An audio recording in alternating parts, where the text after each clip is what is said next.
Entonces, bueno, yo les voy a hablar sobre la resistencia a la insulina. Y bueno, pues primero que nada, para entrar en contexto, pues ya saben que la resistencia a insulina pues es un fenómeno que está asociado a la diabetes mellitus, el cual es el trastorno endocrino más común en el ser humano con una prevalencia global de 387 millones de personas. Entonces, un rasgo característico de este fenómeno es que, o sea, también está asociado a la obesidad y también a disfunción metabólica. Y ahorita veremos por qué. Y bueno, en general, las alteraciones en la señalización de la insulina se pueden deber ya sea a mutaciones o modificaciones tanto en su receptor como en la vía de cascada que esta desencadena. Y eso es en general lo que nos lleva a presentar una resistencia a la insulina. Uh, bueno, primero que nada, pues la insulina es un péptido de 65, bueno, antes de ser insulina, es un péptido de 65 aminoácidos, como lo pueden ver aquí. Primero con una cadena alfa y una cadena beta, que es más larga, las cuales están unidas con puentes de sulfuro. Y un péptido C, que después es escindido cuando se va modificando posttradicionalmente, y entonces esto se desecha. Y no se sabe bueno, no se conoce a ciencia cierta cuál es la actividad fisiológica de esta parte. Entonces, bueno,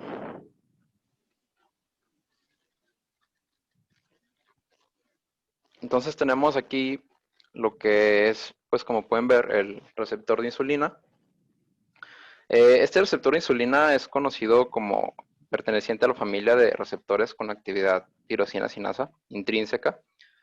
Es decir, entonces, como podemos ver, el sustrato, que es la insulina, llega a este receptor, que es un receptor, como pueden ver, que tiene 4 subunidades, ¿verdad? Es heterotetramérica, tiene dos subunidades alfa y dos beta. Entonces,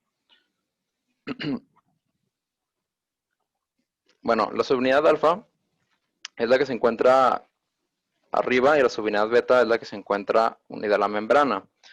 Eh, la subunidad beta tiene un dominio intracitoplasmático, que es el que contiene la actividad pues enzimática, que es de fosforilación de los residuos de tirosina.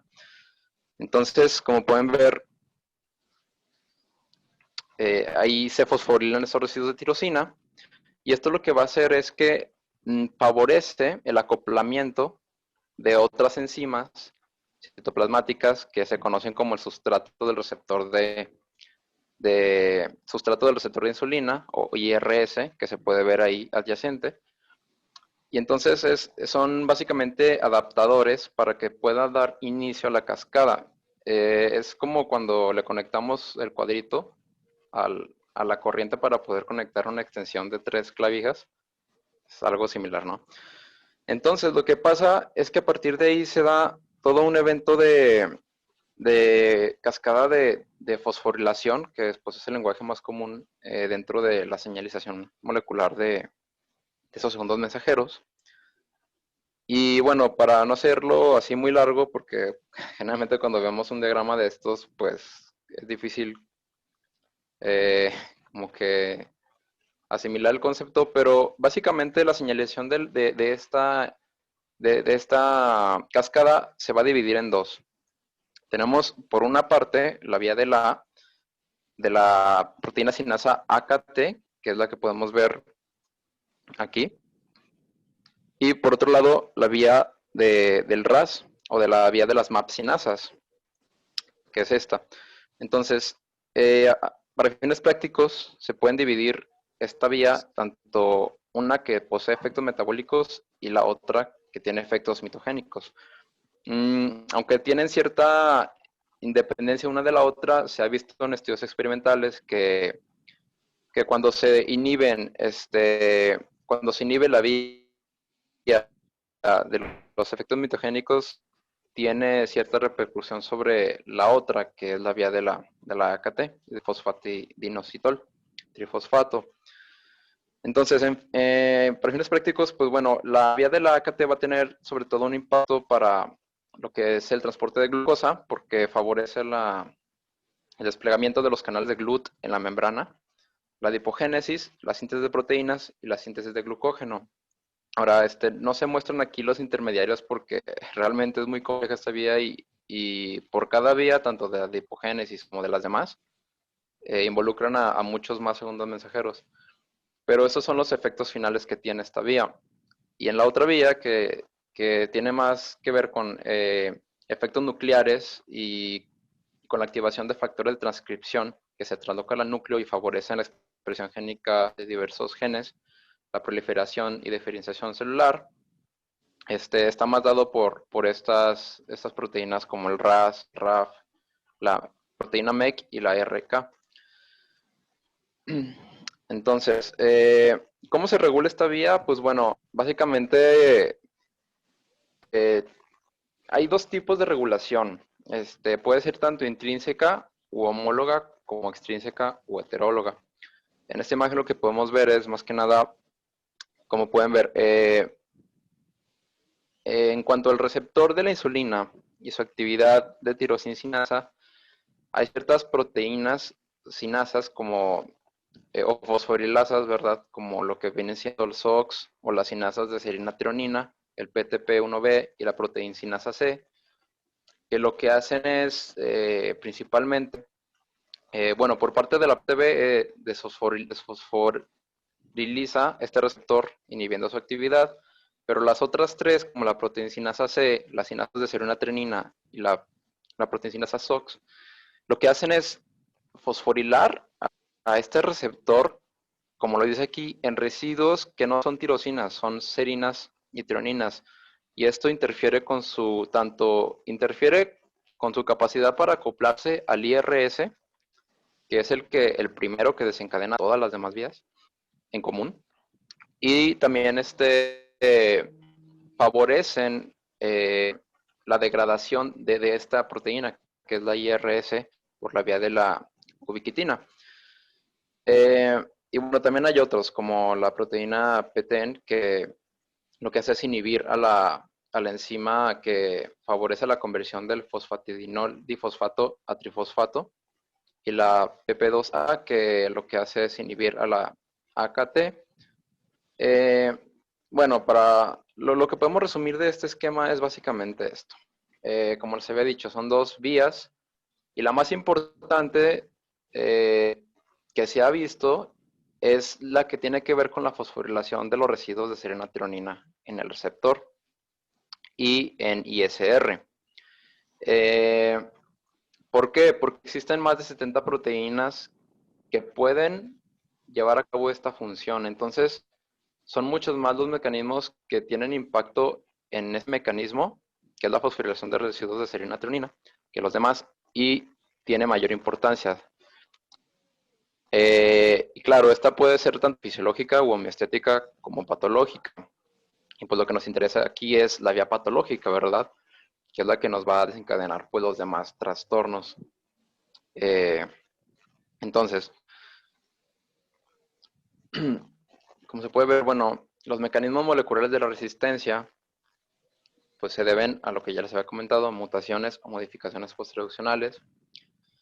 Y pues, bueno, el factor esencial, como les decía, era fosforilación de proteínas IRS. Y se ha visto que la hiperfosforilación de esta proteína puede reducir hasta en un 50% la función normal, que es la fosforilación de residuos de tirosina inducida por la insulina. O sea, es muchísimo, como se pueden dar cuenta. Entonces, es por eso que destaca mucho este mecanismo fisiopatológico, sobre todo. Mm, y bueno, algunos agentes que tienen repercusión, a final de cuentas, en esto de la fosforilación del IRS, son agentes como las citocinas proinflamatorias, los ácidos grasos saturados, los ácidos grasos libres, los aminoácidos, endotelina 1, angiotensina 2 y la misma hiperinsulinemia. Entonces, pues se ha visto que este efecto es suficiente como para causar una intolerancia a la glucosa, o sea, nada más por ese mecanismo, es suficiente para generar una intolerancia a la glucosa que puede progresar a la diabetes mellitus. Y hay que recordar que pues, la misma hiperinsulinemia tiene mecanismos de regulación intrínsecos que también fosforilan al mismo IRS de una manera normal. Pero si hay hiperinsulinemia, pues lógicamente va a haber una mayor estimulación de la misma regulación negativa, ¿verdad? Y la misma hiperinsulinemia va a favorecer este fenómeno. Entonces es como un ciclo de retroalimentación, un bucle que se va eh, agravando. Y bueno, la inflamación y la resistencia a la insulina, pues que tienen que ver, en este esquema se resume muy bien. Lo que pasa cuando una persona incrementa de peso a costa de tejido adiposo, no es la obesidad, ocurre algo que se llama disfunción de tejido adiposo, que consiste en que los adipocitos, cuando se hipertrofian, ellos pasan de un perfil de expresión, o sea, normal, con hormonas como por ejemplo la adiponectina, y un estado antiinflamatorio, pasan de un perfil a otro que es un perfil proinflamatorio, en el cual empiezan a liberar pues citocinas proinflamatorias, resistina, eh, y también ocurre otro fenómeno que es la infiltración de macrófagos en el tejido adiposo, sobre todo en el tejido adiposo que es distópico. Como sabemos, en la obesidad, pues, ocurre algo que es la obesidad visceral, ¿no? Es el depósito de tejido graso en órganos intraabdominales. Y es tejido adiposo distópico. Se ha visto que ocurre infiltración de macrófagos en ese tejido adiposo que favorecen y perpetúan un estado o un ambiente tisular de inflamación crónica, pero subclínica.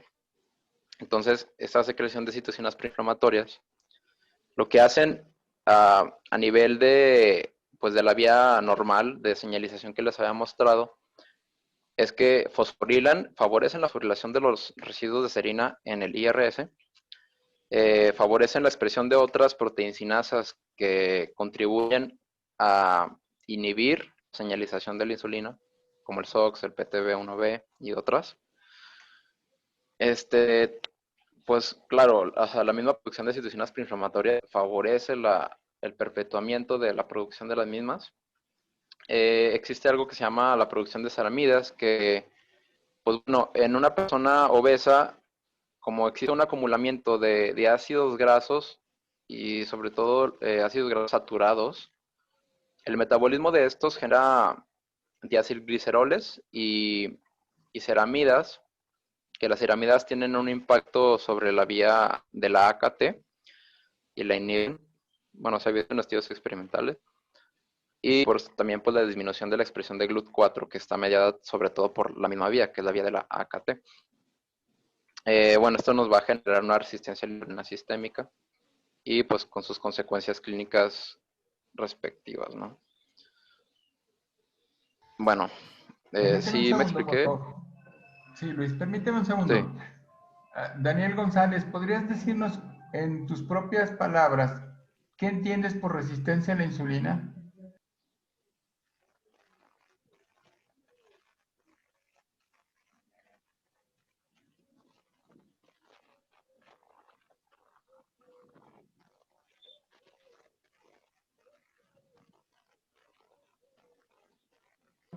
Bueno, que el sillón de Daniel González nos responda, porque Daniel no nos quiere responder.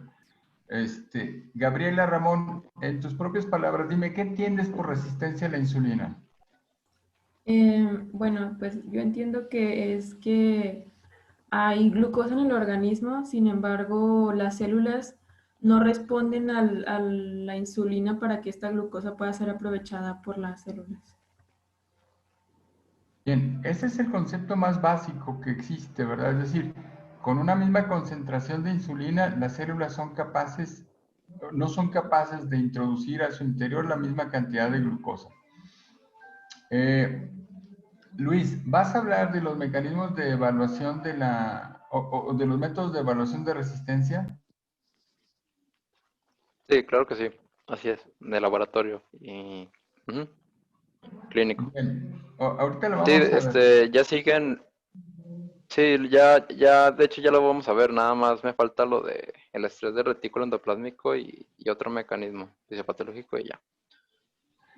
Bien, Luis, si yo te dijera, dime con 3 o 4 conceptos, ¿por qué existe resistencia a la insulina? ¿Cuáles son los mecanismos más importantes para que una célula deje de responder adecuadamente a las mismas concentraciones de insulina?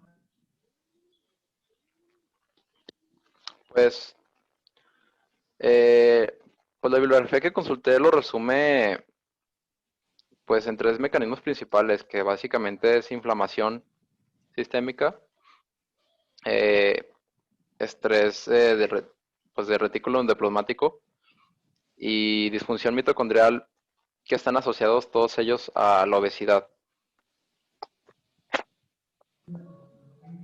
Bueno, son las alteraciones del receptor, la disfunción mitocondrial y las alteraciones de las glucotransportadores tipo 4, ¿verdad? Que no hablaste de ellos, pero que estaban ahí en uno de tus esquemas. Sí, es que como ya los habían explicado en la clase anterior, no ahondé mucho en los GLUT, pero sí. Muy Eh, bien, adelante.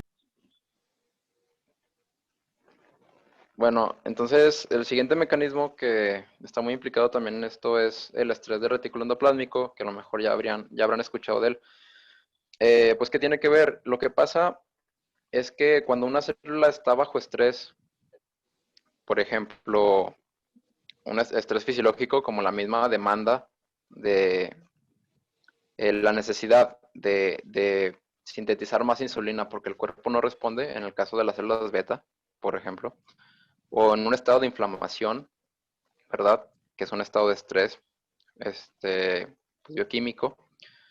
Lo que va a pasar es que el retículo endoplásmico, cuando se encuentra bajo esta carga, ¿verdad? Tiene que sintetizar más proteínas para responder a las necesidades del ambiente celular. Pues como cualquier cosa, ¿no? O sea, si haces una cosa bien a cierto ritmo, pues puede que lo hagas bien a ese ritmo, pero si te presionan puede que lo empieces a hacer mal. Entonces lo que pasa es que el retículo endoplásmico empieza a sintetizar proteínas que no se pliegan adecuadamente, aparte de que empiezan a haber cambios dentro de este orgánulo, como por ejemplo disminución en la concentración de ion calcio. Y esto ocasiona, pues, una disfunción de unas proteínas que se llaman chaperonas, que las proteínas chaperonas favorecen el correcto plegamiento de las proteínas. Entonces lo que pasa es un fenómeno que se llama eh, la activación de proteínas que pueden como que percibir este estrés por medio del mal plegamiento, que son esas tres proteínas, la proteína PERK, ATF6 y la IRE, que son proteinasas que se activan en presencia de estas proteínas mal plegadas, en presencia de este estrés del retículo endoplásmico, y que a final de cuentas lo que van a favorecer es la síntesis de citocinas proinflamatorias, y así también como la activación de otras proteinasas, como la proteinasa Jun, que a final de cuentas van a favorecer la fosforilación del sustrato del receptor de insulina, como lo podemos ver aquí, que ya les había mencionado que pues, era pues, como que esencial, ¿no? Para este fenómeno. Y pues básicamente esto nos va a generar una resistencia a la insulina, o sea, no va a responder ese receptor a su sustrato que es la insulina. Eh, y bueno, lo que podemos resumir de esto es que el estrés celular, como el ambiente proinflamatorio de demanda fisiológica, van a ocasionar el estrés del retículo, con la consecuente activación de estas proteinasas que detectan este ambiente dentro de ese orgánulo. Y bueno, eso va a favorecer fosforilación de residuos de serina tronina. Y por último, la menor señalización de la insulina. Bueno, el siguiente es la disfunción mitocondrial. Hay controversias sobre si este mecanismo es la causa o la consecuencia de este fenómeno que es la resistencia a la insulina. Porque si bien se sabe que la disfunción mitocondrial tiene efectos sobre mecanismos que a final de cuentas inhiben la señalización de la insulina, se ha visto que eh, la misma resistencia a la insulina favorece la disfunción mitocondrial. Entonces es como que un caso de que vino primero la gallina o el huevo, y es como un bucle que pues una cosa favorece a la otra y viceversa, ¿verdad? Entonces, pero en fin, ¿qué pasa cuando hay disfunción mitocondrial? Cuando hay disfunción mitocondrial, como ya saben, la mitocondria tiene la función de oxidar sustratos como carbohidratos, lípidos, ¿verdad? Y proteínas, aminoácidos, pues. Cuando la mitocondria no puede llevar a cabo estos procesos, ocurre una disminución de la oxidación de lípidos y una acumulación de los mismos. Se ha visto que la acumulación de los lípidos en la célula favorece el aumento de concentración de, de diacilgliceroles, ¿verdad? Por su metabolismo. Y esto favorece la activación de la proteína C, que también tiene un efecto inhibidor sobre el receptor de insulina. Por otra parte, cuando no se pueden oxidar adecuadamente los sustratos, es decir, que hay una oxidación incompleta porque la cadena de oxidación está detenida por esta disfunción mitocondrial, los electrones, que a final de cuentas van pasando desde el sustrato hasta la cadena de fosforilación para ser pasados al oxígeno y favorecer la conversión de una molécula de agua. Estos electrones, en vez de seguir la vía normal, empiezan a pasarse erradamente a moléculas de oxígeno, generando radicales de oxígeno, como son los ROS, podemos ver ahí. Entonces, este estrés oxidativo, ¿verdad? Va a favorecer la mitofagia y la apoptosis ya sea por peroxidación lipídica o por daño del DNA mitocondrial. Y bueno, esto por una parte va a generar pues un bucle, como podemos ver aquí, una flechita que genera un bucle.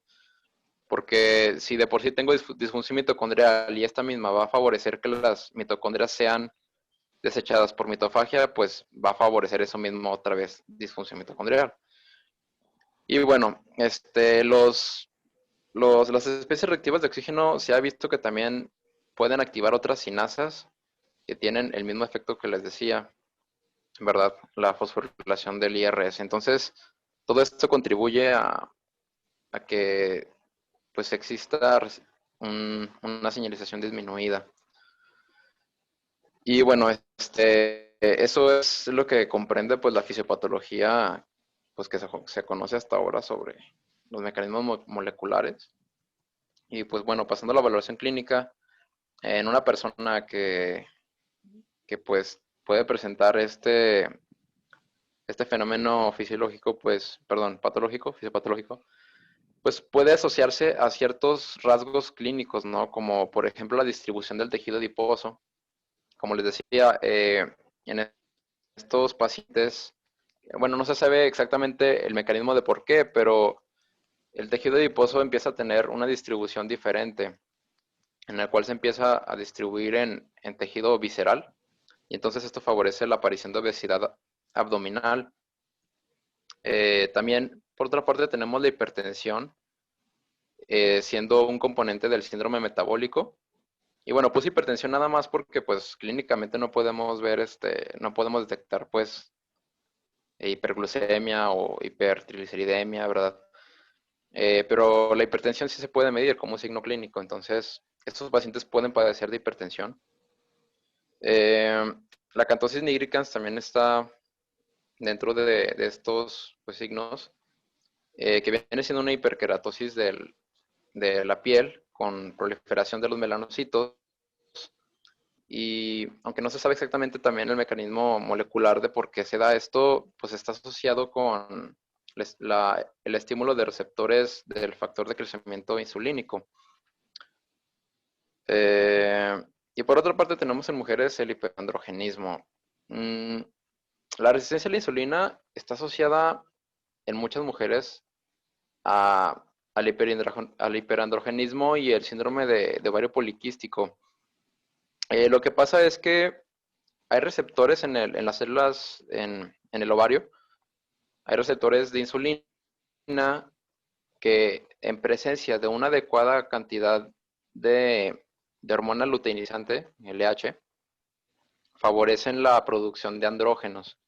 Entonces, pues claro, una persona con resistencia a la insulina, ¿qué tiene? Niveles de insulina muy altos, tiene hiperinsulinemia.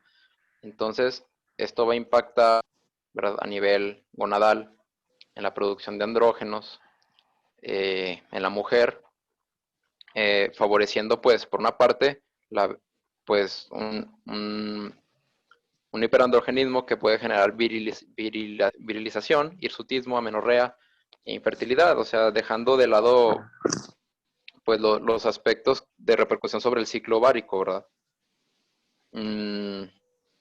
Y bueno, pues eso es lo que encontré sobre la evaluación clínica. El diagnóstico en estos pacientes se va más que nada en los hallazgos de la clínica, como por ejemplo personas con rasgos de síndrome metabólico. Y pues, bueno, puede ser también, bueno, está asociado con hiperglicemia, dislipidemia, obesidad abdominal y la hipertensión. Y en cuanto a los laboratorios, hay tres parámetros, ¿no?, que se pueden de manera aproximada o sospechar qué pacientes pueden presentar resistencia a la insulina, que son, por ejemplo, los triglicéridos séricos, con un punto de corte normal, pues, de menor a 130, ¿verdad? Entonces, estos pacientes pueden tener una trigliceridemia mayor a 130. Existe algo que se llama la proporción de triglicéridos a HDL, que el punto de corte es de 3.0, y pues la insulina sérica en ayunas, que el punto de corte está en menos de 15.7 microunidades por mililitro. Sin embargo, pues la sensibilidad y la especificidad de estos métodos de laboratorio hacen que no sean pues muy recomendables en la práctica clínica. Bueno, por lo menos así estaba citado en UpToDate.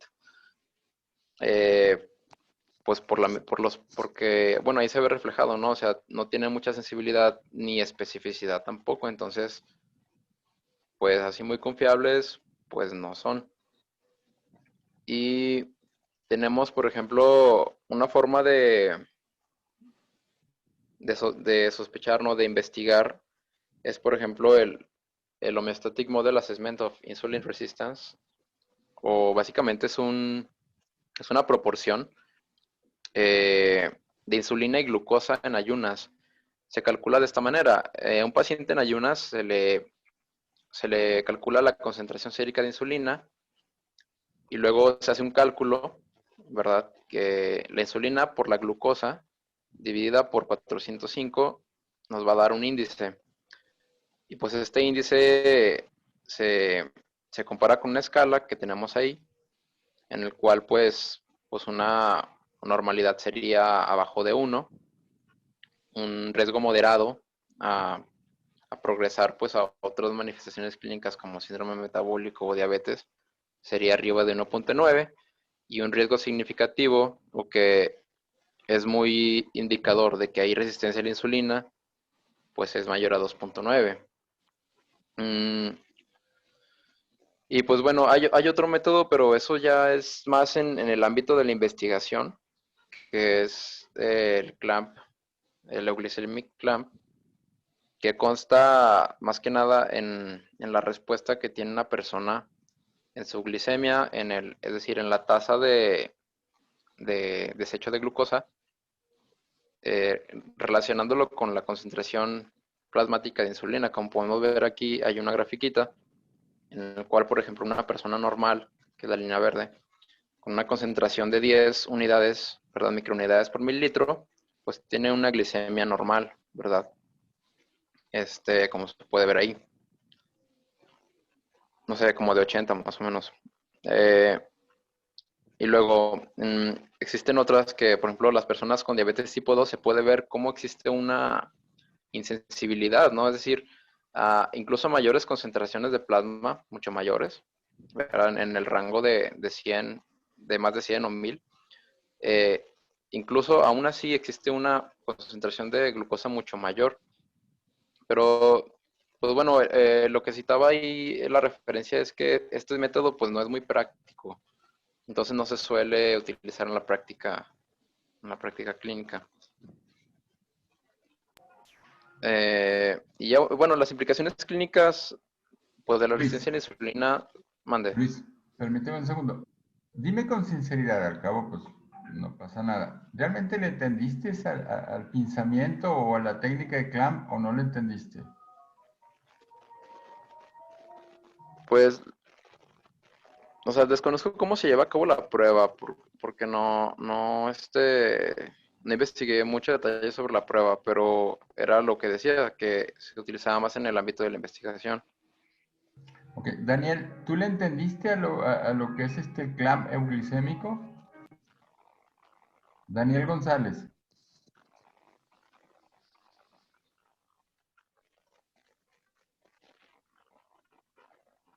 Hoy se parecen a mi nieta que nomás dejan prendida la compu y se van. Vamos a ver, Ana Karen Pérez, ¿le entendiste al clamp euglucémico? Bueno, no, no muy claro, la verdad. Juan Carlos Álvarez, ¿tú sí le entendiste?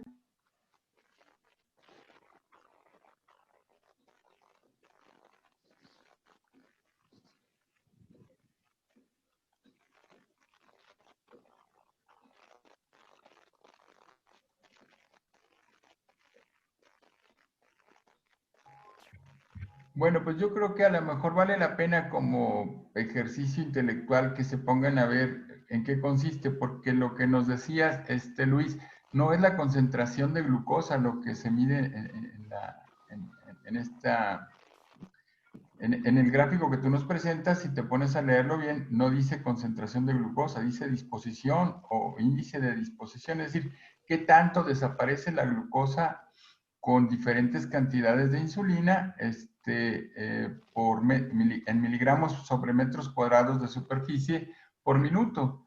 Es decir, la línea verde dice que a una concentración más baja se dispone o desaparece o es más utilizada por la célula la glucosa que con los gentes que tienen diabetes mellitus tipo 2, que todavía tienen insulina, con insulina, y los pacientes con diabetes tipo 2 en la gráfico amarillo. Es decir, hay menos disponibilidad de glucosa, que uno infiere que es menor transporte de glucosa hacia el interior de las células con la misma concentración de insulina.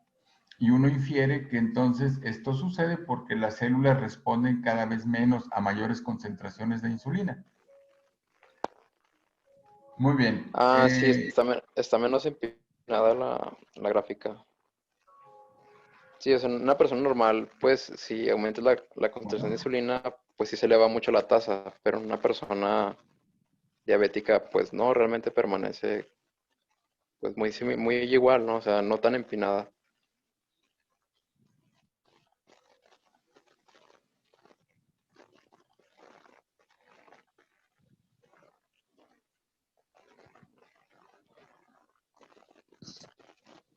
Y pues bueno, ya nomás pues las implicaciones clínicas que tiene es, bueno, supone que a un plazo ya mayor, largo plazo, es que pues favorecen un riesgo muy considerable para desarrollar diabetes mellitus tipo 2, enfermedad coronaria, síndrome metabólico, síndrome de ovario poliquístico en las mujeres.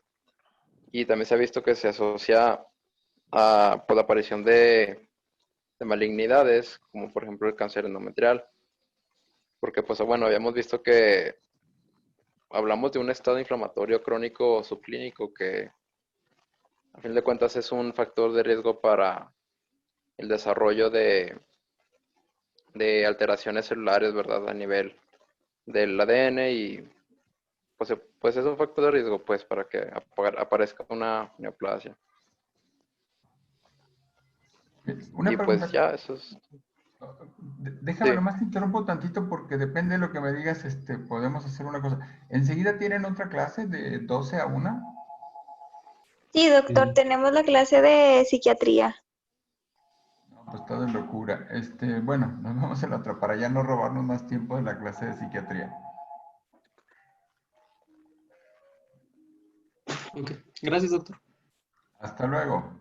Gracias, doctor. Hasta luego, Ah, doctor. hasta Gracias. luego. Nos vemos, gracias. Gracias.